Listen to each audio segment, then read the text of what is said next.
Minister of Public Works and Infrastructure, Dean Macpherson, says they are drawing a line in the sand to ensure that lawlessness is no longer tolerated in the construction industry.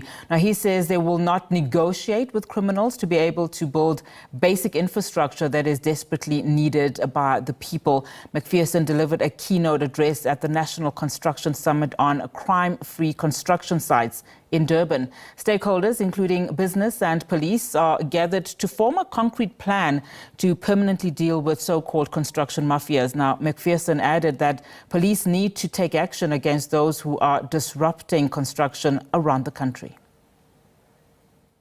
We are at the ICC, the Durban ICC, where the construction summit is still ongoing. Stakeholders and government are currently deliberating on ways to go forward with this so-called construction mafia. You do remember that here in South Africa we're plagued with the construction mafia, or those who are claiming or calling themselves business forums. However, with me is the Minister of Infrastructure, Public Works and Infrastructure, Mr. Dean Macpherson, who has been on the ground surveying or having oversight visits here in KZN, just to look at infrastructure or projects that have been affected by these so-called construction mafias. She was addressing the summit earlier on this morning, and Mr. Macpherson, we do understand that it's over 100 projects that have been affected, and they all cost in total over 60 billion rands. Now, going forward with these deliberations that are going on, as government, is there a way forward to address this plague of construction mafias? Absolutely, there's a way forward. That's why we're here today, to bring government in, the national government, provincial government, local government, our stakeholders in the built environment, labour movement and other interested parties, to say, how do we map the way forward now? How do we secure our construction sites? And how do we ensure that our investment is secured as the state? We want to ensure that we deliver projects that are on time and on budget. That is non-negotiable for us. And anyone who seeks to hold up the state's progress will be dealt with appropriately. That's why I'm so grateful that my colleague, Minister Senzo Mkunu from the Police Ministry, is here today, so that he can also publicly commit to the work that we are doing as government. And I think the words that he said today has been really encouraging. The work that his generals are doing on the ground, also very encouraging. And I think that this morning couldn't have gone better. So I'm excited to get back into the commissions now and see how we're going to pull the last threads together to come to the public with a declaration that maps out the way forward, so that we give the industry certainty, we give government the confidence to get those tenders out and get people on the ground building and taking services to the community.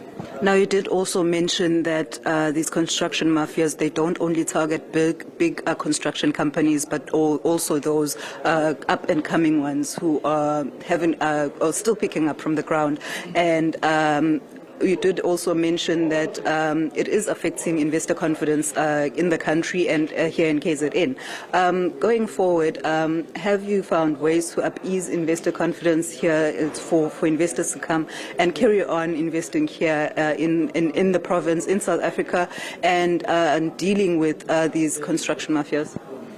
The biggest victims of construction mafia activities are small black emerging businesses. You heard it yourself today. Businesses who were given opportunities were chased off of sites, threatened, and have incurred financial losses. And that's heartbreaking to hear, because that's the very antithesis of what the so-called 30% rule was to actually build up black businesses, but it's being used to destroy them. And we're taking a strong stand against that. We want new entrants, we want black businesses to grow, and we want big business to be able to mentor them and help them in the journey of becoming construction operators in South Africa. And that is the untold story of what has gone on here, and why we are so passionate and committed to bring this scourge to an end. Of course, it is an issue that is raised by investors. When I went to China and when I went to the UK, they raised these issues quite pronounced in a pronounced fashion to me. And that's why we are here today also, is to show everyone, our investors domestically and foreign, that we are taking concrete steps to deal with this issue, that we want to build confidence into the sector, build confidence in government's ability to complete projects on time and on budget, so that we can lower those risk premiums, we can build for cheaper, and then ultimately we can actually build more. Because we have such a big infrastructure backlog that we need to build a lot more than we're building. And we're only going to be able to do that through partners in the private sector. So we're here to say that you are our partners, you're our friends, and we can't do this without you. And that's why they form such a big role in today's program, and hopefully also will sign on to the declaration at the end of the day.